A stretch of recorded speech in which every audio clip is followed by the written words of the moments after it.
ជំរាបសួរបងៗទាំងអស់គ្នាពីខាងខ្ញុំសុធាវីថ្ងៃនេះចង់ឲ្យបងៗផ្លាច់អារម្មណ៍តិចក៏ចេញមកផឹកកាហ្វេនៅខាងក្រៅបន្ទប់ទៅដោយសារតើចង់ឲ្យអ្នកទាំងអស់គ្នាបានមើលទេសភាពនៅជុំវិញផ្ទះខ្ញុំផងអញ្ចឹងណាព្រោះថាផ្ទះនៅតាមវាលស្រែអញ្ចឹងបើកភ្នែកឡើងឃើញតែទេសភាពខៀវខ្ចីអញ្ចឹងដឹងតែបងៗចង់មើលហើយដោយសារតើវាត្រូវនឹងភ្លៀងពីយប់ផងហើយព្រលឹមឡើងមេឃសតុំត្រជាក់អញ្ចឹងបានកាហ្វេក្តៅមួយកែវអញ្ចឹងអែមហ្មងប៉ុន្តែអីដែលសំខាន់នៅក្នុងវីដេអូនេះខ្ញុំចង់មកបង្ហាញបងៗពីការយកកញ្ចប់កាហ្វេដែលខ្ញុំកំពុងតែផឹកនេះទៅធ្វើជាកាបូបយួរដៃធំមួយអញ្ចឹងចង់ដឹងថាកញ្ចប់កាហ្វេដែលយើងចាត់ទុកថាជាសម្រាមនេះខ្ញុំអាចយកទៅធ្វើជាកាបូបបានមិនទៅបងៗមកមើលជាមួយខ្ញុំទាំងអស់គ្នាចំពោះកញ្ចប់កាហ្វេក្នុងការយកមកធ្វើកាបូបនេះគឺយើងត្រូវយកប្រភេទកញ្ចប់វែងចឹងឯងប៉ុន្តែកញ្ចប់មិនក៏បានដែរព្រោះថាយើងយកមកកាត់ឲ្យតាមមកត្រូវខ្នាតរបស់យើងទេហើយចំពោះពណ៌កាហ្វេវិញគឺវាអាស្រ័យទៅលើកញ្ចប់កាហ្វេដែលយើងយកមកប្រើនឹងឯងហើយចំពោះការកាត់មិនបត់មិនច្បូតមិនបងមើលតាមដែលខ្ញុំធ្វើនឹងទៅហើយមើលអត់តាន់ទេអាចស្កប់វីដេអូហ្នឹងមើលមួយសិនណាហើយចំពោះទំហំកាបូបដូចតែខ្ញុំធ្វើនេះខ្ញុំកាត់កញ្ចប់កាហ្វេទៅតឹង5កន្លះបដោយ12តែបើបងចង់បានធំតូចអីស្រីស្រង់តាមហ្នឹងទៀតទៅបន្ទាប់មកយើងបត់កញ្ចប់កាហ្វេហ្នឹងជា2ស្មើគ្នាហើយម្ខាងទៀតហ្នឹងក៏យើងត្រូវបត់វាចូលក្នុងមួយជាន់ទៀតដែរហើយក្នុងការបត់នេះគឺយើងត្រូវច្បូតអាកន្លែងស្នាមដែលយើងបត់ហ្នឹងឲ្យរៀបល្អបងកាលណាតែយើងអត់ច្បូតទេកញ្ចប់កាហ្វេដែលយើងធ្វើចេញមកគឺវាប៉ងអត់ស្អាតទេបន្ទាប់មកយើងប្រើស្កុតសថ្លាយើងធម្មតាហ្នឹងយកមកបិទរុំស្របពីក្រៅកញ្ចប់កាហ្វេហ្នឹងដើម្បីឲ្យវាជិតអាធ្នេរដែលយើងបានបត់មកហ្នឹងផងហើយដើម្បីធ្វើជាតំណតកញ្ចប់កាហ្វេហ្នឹងផងហើយកន្លែងស្កុតដែលយកមកធ្វើជាតំណនេះបងកុំកាត់ធំពេកកាលណាតែកាត់ធំពេកស្នាមធ្នេរតំណដែលយើងបិទហើយក៏វាចេញមកធំតាមហ្នឹងដែរហើយនេះគឺគ្រាន់តែជាការបង្ហាញក្នុងការធ្វើគ្រាប់កញ្ចប់កាហ្វេហ្នឹងមកគ្រាប់ទេឥ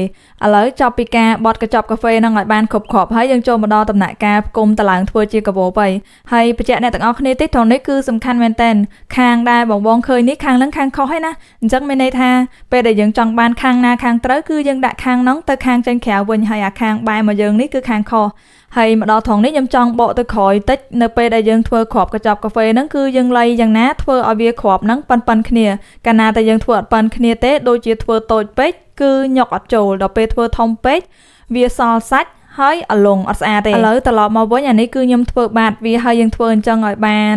នក្នុងមួយជួរគឺយើងធ្វើ9ហើយយើងធ្វើ4ជួរអញ្ចឹងយើងធ្វើអញ្ចឹងតតែមកឲ្យបានគ្រប់4ជួរនិយាយទៅធ្វើកាបូបនេះគឺវារៀងស្មុគស្មាញញ៉ៃតិចហើយអញ្ចឹងខ្ញុំរៀបរាប់ឲ្យច្រើនតិចណាបងព្រោះថាបើមើលការប្រៀននៅក្នុងវីដេអូនេះអត់ទាន់ក៏បានស្ដាប់ការរៀបរាប់របស់ខ្ញុំមួយផ្នែកទៀតដែលធ្វើឲ្យបងងាយស្រួលយល់អញ្ចឹងណាអញ្ចឹងបន្ទាប់ពីយើងធ្វើបាតវាគ្រប់4ជួរហើយយើងចាប់ផ្ដើមធ្វើក្រងខាងវាឬក៏ចាប់ផ្ដើមឡើងចេញជាផ្ទៃកាបូបសម្រាប់ការកាច់ឡើងក្រងកាបូបមកជួរដំបូងនេះគឺយើងធ្វើដូចតែបាតដែរទេនិយាយទៅដូចថាបាត4ជួរអញ្ចឹងយើងគ្រាន់តែបន្ថែមអានឹងមកជួរទៀតមកបើបាតយើង9អញ្ចឹងយើងធ្វើឲ្យដល់9ដែរមកប៉ុន្តែកន្លែងសំខាន់ឬក៏ចំណុចសំខាន់ដែលយើងចាប់ផ្ដើមកាត់ចេញជារាងកាបូបគឺនៅកន្លែងកែងនេះត្រង់ហ្នឹងយើងយកតែមកគ្រាប់ទៀតមកដាក់លើជួរបាតហើយយកអាជួរផ្ទៃខាងហ្នឹងមកសកចូលជាមួយនឹងជួរបាតហ្នឹងមកបន្ទាប់មកយើងចាប់ផ្ដើមធ្វើវាធម្មតាវិញទៅធ្វើអញ្ចឹងបន្តរហូតតែដូចមុនហ្នឹងរហូតឲ្យបានមកជុំហ្នឹងមកយើងធ្វើឲ្យដល់អាក្បាលជួរដែលយើងចេញទៅមុនហ្នឹងអញ្ចឹងមកដល់ត្រង់នេះខ្ញុំចង់បញ្ជាក់ថាយើងនៅសល់ពីបន្លោះទៀតអញ្ចឹងយើងយកគ្រាប់ថ្មីមួយយកមកដាក់ចូលនឹងអាជួរទី1ហើយយកជួរទី2យកសកចូលទៅក្នុងជួរទី1ហ្នឹងបន្ទាប់ពីសកហើយយើងយកអាកតុយដែលយើងបានរុំហើយមកជុំមុនហ្នឹងយកមកសកចូលនៅក្នុងអាកតុយជួរទី2ហ្នឹងដែរចុងក្រោយយើងយកអាគ្រាប់ថ្មីដែលយើងបានដាក់ចូលមុនហ្នឹងយកមកសកចូលជាមួយគេប្រហើយមកគឺហើយហើយកន្លែងនេះគឺសំខាន់មែនតើដោយសារតើកន្លែងហ្នឹងពេលដែលខ្ញុំធ្វើគឺខ្ញុំច្រឡំច្រើនដងមែនតើតម្រាំតែធ្វើឲ្យកាបូបមួយហ្នឹងគឺកន្លែងហ្នឹងគឺខ្ញុំវិញមិនស្ទើរទេណាបងអញ្ចឹងកន្លែងហ្នឹងបងមើលមួយទៅបើមិនតាន់ទេស្កប់មើលវីដេអូហ្នឹងសាមីទៅណាអញ្ចឹងឥឡូវខ្ញុំធ្វើបង្ហាញមកជុំទៀតប៉ុន្តែចង់បញ្ជាក់ថាមកជុំដំបូងនោះគឺយើងមានកន្លែងកាច់កែង2ប៉ុន្តែដល់ពេលជុំក្រោយមកគឺយើងត្រូវកាច់កែងតែមួយឯណាបងអញ្ចឹងជុំក្រោយពីហ្នឹងមកគឺយើងធ្វើធម្មតាអញ្ចឹងទេនិយាយទៅយើងធ្វើសកវាទៅមកធម្មតាអញ្ចឹងរហូតដូចតែមុនហ្នឹងរហូតតដល់កន្លែងកែងកតុយនេះណាបងនេះអញ្ចឹងកន្លែងកែងនេះខ្ញុំសូមអត់រៀបរាប់ប្រាប់ទៀតទេដោយសារតើយើងបានធ្វើមុននឹងហើយគឺយើងធ្វើដូចតែគ្នាទេហើយចំពោះវងជុំបន្តទៀតក៏យើងធ្វើដូចតែគ្នានឹងដែរណាបងឥឡូវមកដល់ត្រង់ចំណុចនេះខ្ញុំចង់សួរអ្នកទាំងអស់គ្នាបន្តិចតាក់ទងទៅនឹងពណ៌ដែលខ្ញុំបានរើសរវាងពណ៌ខាងខុសហើយនិងពណ៌ខាងត្រូវព្រោះថាពេលដែលខ្ញុំធ្វើហើយក៏ខ្ញុំរៀងស្ទាក់ស្ទើរចិត្តរបៀបថ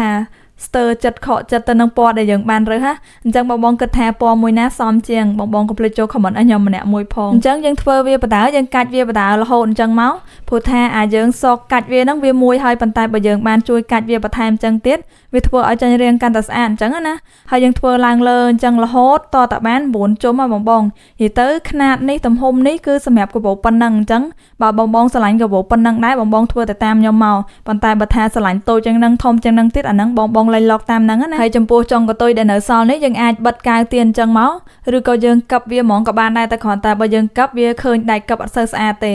ហើយអានេះគឺជារូបរាងពេលដែលយើងបិទចុងកតុយវាហើយអស់បងឃើញអត់មាត់វាឡើងស្មើច្រាញ់ស្អាតហ្មងឥឡូវយើងទុកវាមួយឡែកសិនយើងមកធ្វើដៃកាបូបម្ដងហើយចំពោះដៃកាបូបនេះគឺខ្ញុំធ្វើម៉ូដអង្កាំ highlight ជាមួយនឹងសាច់កណាត់ហើយទាំងអង្កាំទាំងសាច់កណាត់នេះគឺខ្ញុំបានកាត់ចេញមកពីកៅចាស់ៗដែលខ្ញុំបានឈប់ប្រើបងហើយចំពោះការធ្វើដៃកាបូបនេះដំបូងយើងយកខ្សែលីឡុងយកមកចងភ្ជាប់ជាមួយនឹងសាច់កណាត់នេះសិនហើយចំពោះខ្សែលីឡុងនេះជាប្រភេទលីឡុងស្វិតបងឃើញវាទូចអញ្ចឹងមែនប៉ុន្តែខ្សែនេះស្វិតយើងដាក់អីវ៉ាន់ច្រើនឬក៏ធ្ងន់មុំអីក៏វាទៅណាដែរសំខាន់ឲ្យតែយើងចងឲ្យតែជាប់ទៅគឺវានៅហើយចំពោះម៉ូដដៃកាបូបនេះយើងចង់ធ្វើម៉ូដមិនក៏បានដែរតែគ្រាន់តែខ្ញុំស្រឡាញ់ប្រភេទអង្កាំអញ្ចឹងខ្ញុំក៏ប្រើអង្កាំពណ៌សលាយជាមួយនឹងសាច់កណាត់ពណ៌សអញ្ចឹងទៅដោយសារតកាបូបយើងវាពណ៌របៀបកាហ្វេពណ៌របៀបកាម៉ៅអញ្ចឹងបើបានពណ៌សទៅគឺវាលើកគ្នានិយាយទៅរបស់ធ្វើខ្លួនឯងអញ្ចឹងមើលអីក៏ឃើញស្អាតដែរគឺអារម្មណ៍ខ្ញុំវាអញ្ចឹងមែនហ្នឹងបងដោយសារតរបស់នេះវាជារបស់ដែលយើងបានធ្វើផ្ទាល់ដៃហើយវាជារបស់មួយរាងធំដុំដែរសម្រាប់យើងដោយសារតវាដាក់អីវ៉ាន់បានច្រើនហើយយើងទៅណាទៅណីយើងអាចយកទៅតាមខ្លួនបានរបៀបថាយើងអាចបង្ហាញគេថារបស់នេះវាជារបស់ដែលយើងធ្វើផ្ទាល់ដៃអញ្ចឹងណាហើយចំណុចដែលធ្វើឲ្យកាន់តែតាក់ទាញទៀតគឺកាបូបនេះគឺយើងធ្វើមកពីកញ្ចប់កាហ្វេដែលគេគិតថាជាសម្រាមត្រូវបោះចោលទៅហើយប៉ុន្តែយើងអាចយកមកច្នៃឡើងវិញធ្វើជារបស់ប្រើបាន